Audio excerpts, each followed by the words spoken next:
এলাকার মানুষ আইসা মুসা নবীরে কয়, নবী দোয়া করেন, মিশরে বৃষ্টি নাই। নবী 70,000 কাফেলা নিয়ে জঙ্গলে গেলেন দোয়া করবে। হঠাৎ কয়, আল্লাহ এতগুলো মানুষ নিয়ে হাত তুললাম, জমিনে বৃষ্টি দাও। আমার আল্লাহ ডেকে বলে, রে মুসা, তুমি যেই লোকগুলো নিয়ে দোয়া করতেছো, এই লোকের মধ্যে একটা গুনাহগার আছে, লাগাতার 40 বছর গুনাহ করেছে, জিনা করতেছে। ওই বান্দাটারে যদি উঠাইয়া না দাও, আমি তোমাদের দোয়া কবুল করিয়া বৃষ্টি দিব না। মুসা নবী ডাক দিয়া কয়, এই জিনাকার, ময়দানে কে আসো? লাগাতার 40 বছর গুনাহ করতেছো রে নাফরমান। এখন আল্লাহর অর্ডার, তুই ওঠ। তুই যদি উঠিয়া না যাও, তোর কারণে আমাদের মোনাজাত কবুল হবে না। জিনাকারের ভয় ঢুকিয়া গেল। এখন যদি আমি উঠিয়া যাই তো মানুষ বলবে আমি জিনাকার, যদি চোখের পানি ছাড়িয়া কান্না করি মানুষ বলবে আমি অপরাধী। এইবার একটা কাপড় মাথার সামনে রাখিয়া চেহারাটারে ঢাকিয়া আস্তে আস্তে আমার মালিকের কলিজা ভরিয়া ডাক দিছে, ও দয়ার মালিক,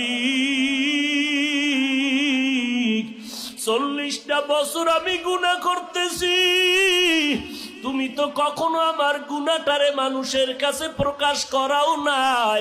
তুমি দয়ার চাদরের মধ্যে তো আমারে রাখছো, আজকে মুসা নবীর সামনে আমাকে কেন তুমি প্রকাশ করাইবা? ও আল্লাহ, তওবা করলাম, আর গুনাহ করব না, জীবনে আর গুনার কাছেও যাব না রে আল্লাহ, তুমি আমারে দয়া করিয়া মাফ করিয়া দাও। এবার হঠাৎ করে মুসা নবী দেখতেছে আকাশটা মেঘাচ্ছন্ন, বৃষ্টি পড়াও শুরু হয়ে গেল।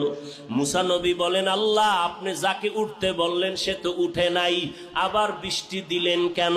আল্লাহ বলে, রে মুসা, যার কারণে বলছি বৃষ্টি দিব না, তার কারণেই জমিনে বৃষ্টি দান করলাম। আল্লাহর নবী বলেন, তা কেমন করে?